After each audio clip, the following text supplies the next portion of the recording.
నమస్తే. ఓరుగల్లు 9 న్యూస్కి స్వాగతం. బీఆర్ఎస్ కార్యనిర్వాహక అధ్యక్షుడు కేటీఆర్ గురుకుల బాట అనే కార్యక్రమం చేపట్టారని బీఆర్ఎస్ నేత ఆర్ఎస్ ప్రవీణ్ కుమార్ తెలిపారు. గురుకుల విద్యార్థులు ఎదుర్కొంటున్న సమస్యలు తెలుసుకునేందుకే ఈ కార్యక్రమం చేపట్టారన్నారు. తెలంగాణ భవన్లో నిర్వహించిన కార్యక్రమంలో ఆయన మాట్లాడారు. గురుకుల బాట అని చెప్పగానే కాంగ్రెస్కు దడ పుట్టింది. మంత్రి కొండా సురేఖ శుక్రవారం నాపై ఆరోపణలు చేశారు. నేను విద్యార్థులకు కలుషిత ఆహారం పెడుతున్నానని చెప్పారు. తెలంగాణ ప్రజలు గతంలోనే కొండా సురేఖను తిరస్కరించారు. మహిళలపై ఆమె చేసిన ఆరోపణలకు కేసు పెట్టాలని కోర్టు చెప్పిందని, ఆమెకు మంత్రి పదవిలో ఉండే అర్హత లేదని చెప్పారు. ఐపీఎస్ అధికారిగా ఉన్న నాకు కేంద్ర ప్రభుత్వం అవార్డు ఇచ్చిందని తెలిపారు. తల్లి మాట్లాడుతున్న ఈ గురుకుల పాఠశాల నేను రోజు కుట్ర చేసి గురుకుల పాఠశాలలో విషాహారం నేను తినిపిస్తున్నా అంటున్నారు. మీరు ఒక అమ్మగా ఎప్పుడైనా ఆలోచించిన అసలు మీరు మాతృమూర్తి అయితే ఈ మాట మాట్లాడగలరా? మీరు సురేఖ గారు, మీకు కూడా ఒక బిడ్డ ఉన్నది.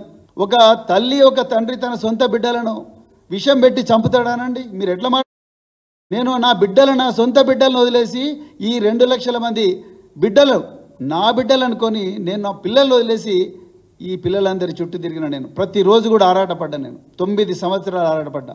అందుకొరకే ఇలా అద్భుతమైన ఫలితాలు వచ్చినాయి. ఎలాంటి వసతి లేని బిడ్డలకు ఆ రోజు కేసీఆర్ గారితో మాట్లాడి వారిని ఒప్పించి 300 ఉన్న గురుకుల పాఠశాలను 1000 గురుకుల పాఠశాలలాగా చేసి ఎంతోమంది అమ్మాయిలు చిన్నతనంలోనే పెళ్ళిళ్ళు అవుతుంటే వాళ్ళందరూ కూడా పెళ్ళిళ్ళు తర్వాత అయినా చేసుకోవచ్చు, వాళ్ళు ప్రయోజకులు కావాలని చెప్పేసి వేల మంది జీవితాలు కాపాడు. ఆనాడు కేసీఆర్ గారి దార్శనికత వల్ల దాదాపుగా 75 డిగ్రీ కళాశాలలు తీసుకొచ్చినాం. మీరు ఎప్పుడైనా ఆలోచించినా మీ కాంగ్రెస్ ప్రభుత్వంలో సురేఖ గారు ఎప్పుడైనా ఆలోచించిందా వీటి గురించి? ఇలా మీరు నా మీద మరి మాట్లాడుతూ ఉన్నారు. అసలు మీ గురించి తెలంగాణ ప్రజలకందరికీ తెలుసు, మరి ముఖ్యంగా వరంగల్ ప్రజల్లో మీ కుటుంబం చేసిన అఘాయిత్యాల వల్ల ఎంతో మంది జీవితాలు నాశనమయ్యారు. మరి ముఖ్యంగా విద్యార్థుల జీవితాలు హాస్టళ్లల్లో, యూనివర్సిటీ హాస్టళ్లల్లో ఇంకెంతో మంది మహిళలు వాళ్ళందరి జీవితాలు కూడా మీ కుటుంబం చేసిన అఘాయిత్యం వల్ల నాశనమైన ఇవాళ మరి వరంగల్లో ఉండే గెస్ట్ హౌస్లు, వరంగల్లో ఉండే ప్రభుత్వ గెస్ట్ హౌస్లు, అదేవిధంగా మీ ఫామ్ హౌస్ల గోడలు ఈ అఘాయిత్యాలకు సాక్ష్యం. అందువల్లనే ఆ రోజు 2002లో ఇప్పుడున్న జమ్మూ అండ్ కాశ్మీర్ డీజీపీ నలిన్ ప్రభాత్ గారు మీ కుటుంబానికి వరంగల్లో హన్మకొండ చౌరస్తా దగ్గర బహిరంగంగా కౌన్సిలింగ్ ఇచ్చిండు. దానికి సాక్షి ఈరోజు మీ వర్ధన్నపేట ఎమ్మెల్యే ఒకప్పుడు సీఐగా ఉన్న కేఆర్ నాగరాజు. ఆయన అడగండి, ఇలా ఆయన ఫోన్ చేసి అడగండి వర్ధన్నపేట. మీరు మా గురించి మాట్లాడతారు, మీరు నా గురించి కేటీఆర్ గురించి మాట్లాడే అర్హత మీకున్నదా అసలు సురేఖ గారు? మీరు రోజు బీర్లు, బిర్యానీలు, రేవ్ పార్టీల గురించి వీడియోలు చేసే మీరు మా ఆకలితో అలమటిస్తున్నా, ప్రతిరోజు కూడా విషాహారం తిని తల్లడిల్లుతున్నా, విషాహారం తిని హాస్పిటల్ పాలైతే వైద్యం దొరకని దీనమైన స్థితిలో ఆర్తనాదాలు చేస్తున్న పిల్లలు బాధలు మీకు అర్థమవుతాయా సురేఖ గారు? ఒక మాతృమూర్తిగా మీరు మాట్లాడాల్సిన మాటలేనా ఇవి? ఎట్లా మాట్లాడతారు మీరు అసలు? మేము ఎందుకోసం మా కేటీఆర్ గారు చాలా క్లియర్గా చెప్పిండ్రు, ఈ గురుకుల బాట అనేది మేము ప్రభుత్వం మీద విమర్శల కోసం కాదు, మా పిల్లల ప్రాణాలు రక్షించుకోవడం కోసం. ఇవాళ రేవంత్ రెడ్డికి శ్రద్ధ లేదు, మంత్రులకు శ్రద్ధ లేదు, విద్యాశాఖ మంత్రి లేడు, సంక్షేమ శాఖ మంత్రి లేడు, అధికారులు ఇష్టారాజ్యంగా వ్యవహరిస్తున్నారు. అందుకొరకే మేము ఇవాళ గురుకుల బాట పెట్టినాం. మీరేం మాట్లాడుతున్నారు? మేము వృధా చేసినాం ఆ 99 కోట్లు. తీసుకురండి రికార్డులు, ఏం తీసుకొస్తారో. 30 మందికి పైగా ఎమ్మెల్యేలున్న బీఆర్ఎస్ అధినేత కేసీఆర్ ఇటు అసెంబ్లీకి అటు ప్రజల్లోకి రావడం లేదని మంత్రి కోమటిరెడ్డి వెంకటరెడ్డి ప్రశ్నించారు. ఆయన నిజామాబాద్లో మీడియాతో మాట్లాడారు. పార్లమెంటు ఎన్నికల్లో 17 సీట్లకు పోటీ చేసిన బీఆర్ఎస్కు 7 చోట్ల డిపాజిట్ దక్కలేదని, అలాంటి పార్టీ మళ్లీ అధికారంలోకి రావడం కలేనన్నారు. మళ్లీ బీఆర్ఎస్ సర్కార్ రాబోతుందని బావోబొమ్మర్దులు ఇద్దరు ప్రచారం చేసుకోవడం హాస్యాస్పదంగా ఉందని, ప్రజలు నిజాలు గ్రహించి అధికారాన్ని దూరం చేశారన్న బాధ కేటీఆర్, హరీష్ రావుకు ఇంకా పోవడం లేదని ఆయన ఎద్దేవా చేశారు. తెలంగాణ రాష్ట్ర సాధనకు కేసీఆర్కు సంబంధం లేదని, శ్రీకాంతాచారి, కానిస్టేబుల్ కృష్ణయ్య లాంటి 1100 మంది ప్రాణత్యాగం చేస్తేనే తెలంగాణ వచ్చిందన్నారు. కాంగ్రెస్ ఎంపీలంతా సోనియా గాంధీ వద్దకు వెళ్లి రాష్ట్ర ఏర్పాటు కోసం ఒప్పించామని చెప్పారు.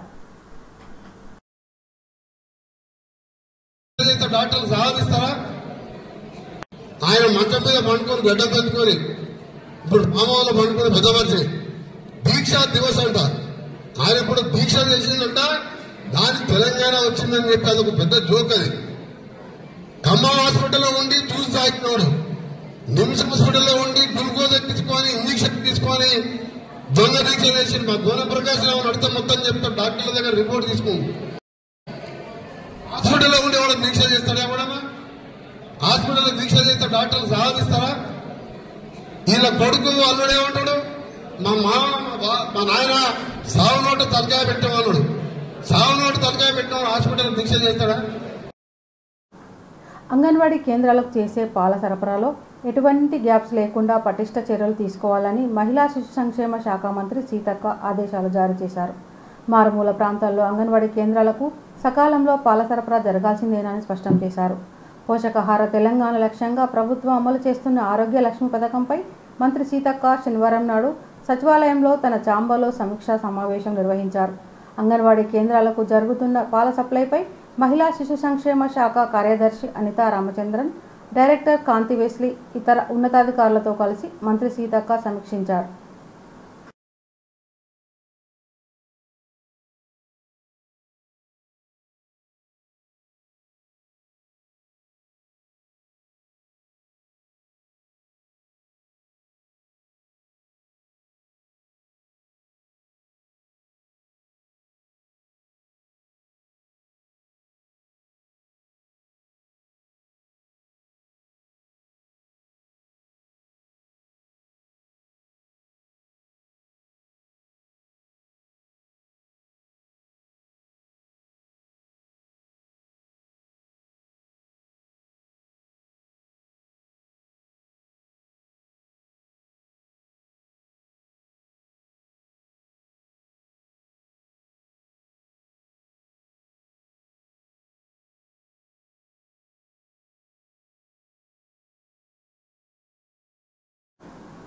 తెలంగాణలో కాంగ్రెస్ అధికారంలోకి వచ్చిన 10 నెలల్లోనే రైతులకు 2 లక్షల పంట రుణమాఫీ చేశాం.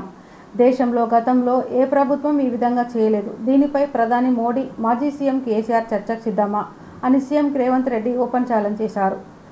రుణమాఫీపై బీఆర్ఎస్, బీజేపీ కలిసి వచ్చినా విడిగా వచ్చినా చర్చకు సిద్ధమని ప్రకటించారు.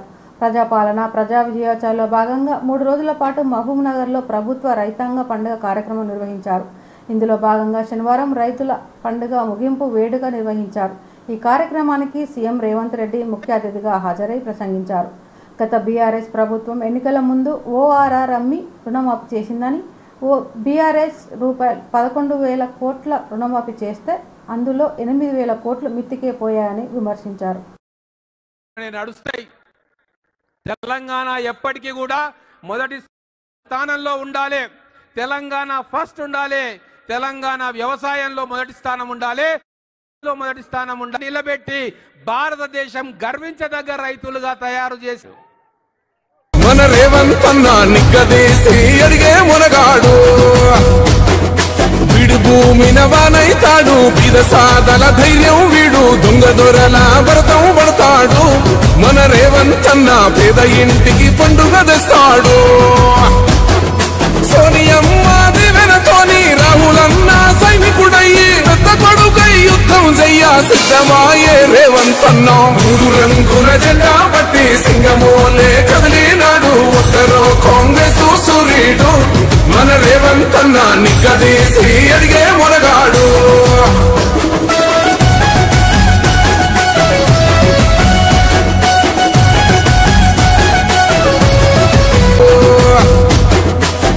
భూమిన వానైతాడు, బీద సాదల ధైర్యం వీడు, దొంగ దొరల భరతం పడతాడు. మన రేవంత్ అన్న పేద ఇంటికి పండుగ తెస్తాడు. సోనియమ్మ దివెనతోని రాహులన్న సైనికుడయ్యి పెద్ద కొడుకై యుద్ధం చెయ్య సిద్ధమాయే రేవంత్ అన్న. 3 రంగుల జెండా పట్టి సింగమోలే కదిలినాడు, ఒక్కరో కాంగ్రెస్ సూర్యుడు. మన రేవంత్ అన్న నిగ్గదీసి అడిగే మునగాడు.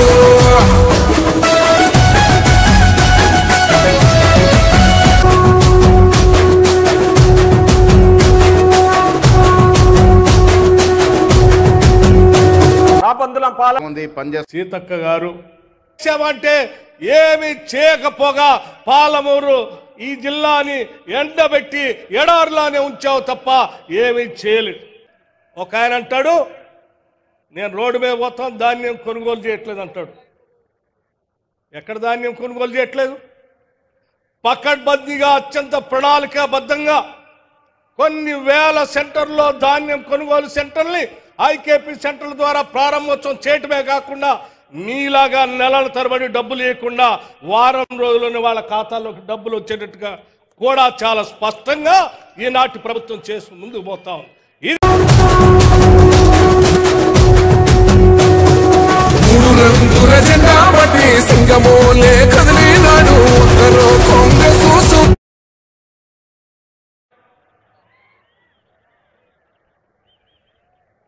రైతు పండుగను మా రైతాంగ మిత్రులు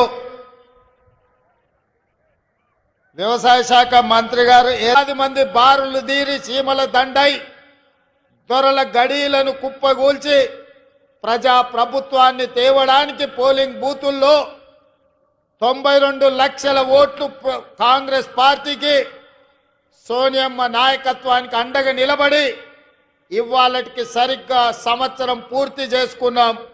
మనస్ఫూర్తిగా మీకు అందరికీ ధన్యవాదాలు తెలియంటే, వనపర్తిలో నేను చదువుకునే వాడిని, కుర్చీలో నేను కూర్చోలే, కానీ మీరు అండగా నిలబడి మీరు ఆశీర్వదించడంతో పెద్దలందరూ కూడా పెద్ద మనసు చేసుకొని ఇవాళ ముఖ్యమంత్రి అని ఒక పెద్ద కుర్చీలో కూర్చోబెట్టి సంవత్సరం పూర్తి చేసుకుంటున్న సందర్భంలో ఇవాళ నవంబర్ 30 తారీఖు 2024 నాడు ఇదే పాలమూరు గడ్డ మీద ఈ పండుగ మనతో కలిసి చేసుకోవడానికి వేదిక మీద పెద్దలందరూ వచ్చిండ్రు అంటే వాళ్ళందరూ మన పాలమూరు జిల్లాకు అండగా నిలబడ్డారు.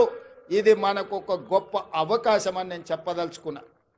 మిత్రులారా, ఇవాళ నేను మిమ్మల్ని అడుగుతున్నా, ఇవాళ టీఆర్ఎస్ నాయకులు, బీజేపీ నాయకులు, ముఖ్యంగా బీఆర్ఎస్ వాళ్ళు, చంద్రశేఖరరావు గారి కుటుంబం ఏ రకంగా మాట్లాడుతుండ్రో, ఏ రకంగా విమర్శిస్తుండ్రో, ఏ రకంగా తిడుతుండ్రో నిశితంగా మీరందరూ గమనించండి. మీ ఖాతాలో 3 రోజుల్లోనే బోనస్ కనక వర్షం గలగల రాలుతుంటే బీఆర్ఎస్ వాళ్ళ గుండెల్లో పిడుగులు పడుతున్నట్టుగా ఉన్నది. మిత్రులారా, ఉమ్మడి రాష్ట్రం 23 జిల్లాలు, ఇవాళ ఆంధ్రప్రదేశ్లో ఉన్న 13, తెలంగాణలో ఉన్న 10, ఉమ్మడి 23 జిల్లాలలో కూడా ఒక పంటకు 1,53,00,000 మెట్రిక్ టన్నుల ఓట్లు ఎన్నడు పండలే మాట్లాడమని ఇదే లెక్కలు అసెంబ్లీలో నేను లెక్కలు తేలుస్తా. చంద్రశేఖరరావు గారు వస్తారా? మీరిద్దరు కలిసి రాండి. ఈ రోజు మా బట్టి గారు మా చేతుల మీదుగా, మా ఆడబిడ్డల చేతి మీదుగా 3,13,000 కుటుంబాలకు 2,747 కోట్ల రూపాయలు రైతు రుణమాఫీ కావచ్చు, రైతులకు ఉచిత కరెంటు కావచ్చు. నేను అడుగుతున్నా, ఇవాళ మా జిల్లాకు ఒక అవకాశం వస్తే 70 సంవత్సరాల తర్వాత కనీసం మమ్మల్ని వాడొచ్చి వీడొచ్చి పాలమూరును దత్తత తీసుకుంటున్నా అనేవాడు చెయ్యాలనుకుంటున్నాం. వచ్చినా ఎన్ని తుఫాన్లు వచ్చినా ఏమైనా ప్రాజెక్టులు నిటారుగా నిలబడ్డాయి, ఈ జాతికి సేవలు అందిస్తున్నాయి. అగ్గిపేట రావుని నమ్మకుర్రా నాయన అని చెప్పిన ఆయన మా పిల్లలు ఆవేశపడి నమ్మిపోతే ఇవాళ కేసులు అయినాయి. ముఖ్యమంత్రిగా ఉన్న ఇవాళ నా దగ్గరకు వస్తారు, సార్ నువ్వే ముఖ్యమంత్రి కేసులు తీయని. నేను చెప్పదలుచుకున్న మా మిత్రులకు, మా సోదరులు, ముఖ్యమంత్రిగా ఉన్న నా మీదనే 182 కేసులు ఉన్నాయి. నా కేసులే నేను తీసుకోలేకపోయినా. చట్టం వేరు, ముఖ్యమంత్రి కుర్చీ వేరు. ఇవాళ వాళ్ళ మాయమాటలు నమ్మి మీరు కేసుల్లో ఇరుక్కుంటారా? ఒకవేళ అడ్డుకోవాలంటే నడిగడ్డ మీద ఎవడైనా పూసుకోండి, మీ కుటుంబాలు బాగుపడండి. ఇంట్లో ఒక్కరికి ఉద్యోగం వస్తే ఒక తరమే మారుతుంది. కుటుంబం చేసిన అప్పుకు 60,000 ఇవ్వాలా? ఈ ప్రభుత్వం రైతు పండుగ 20 లక్షల ఎకరాలకు నీళ్లు ఇవ్వచ్చు అని అడగకుండా చూడకుండా సంతకం పెడతాడని.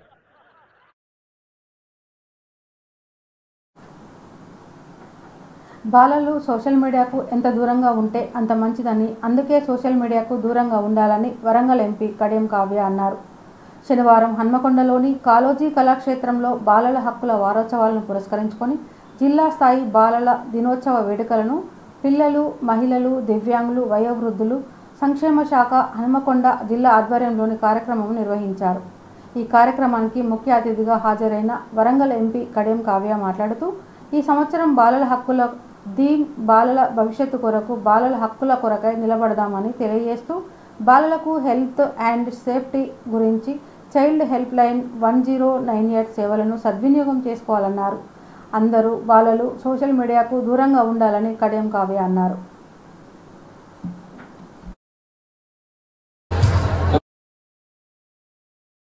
ఈ ప్రోగ్రామ్ చేసిన ఆనరబుల్ ఎంపీ గారు Arjun, who is the world number 2 in India, number 1 in chess, and who belongs to Hanakonda, local cooperative garu, PO garu, all the children present here today, and most importantly, I would like to congratulate Arjun for his wonderful achievements and more medals, and I wish you all the very best.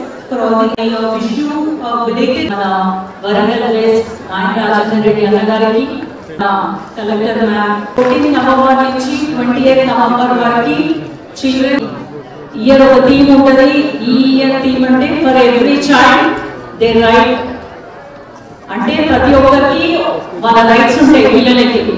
So ఏం చేస్తాము ఈ 1 week ఏం చేస్తామంటే, so మనందరికీ తెలుసు child help line number ఎంత 10. So ఎప్పుడైనా ఎవరి మీద ఒక అబ్యూస్ జరుగుతుంది, ఒక హరాస్మెంట్ జరుగుతుందంటే మీకోసం ఎప్పుడు కూడా మేము రెడీగా ఉంటాం.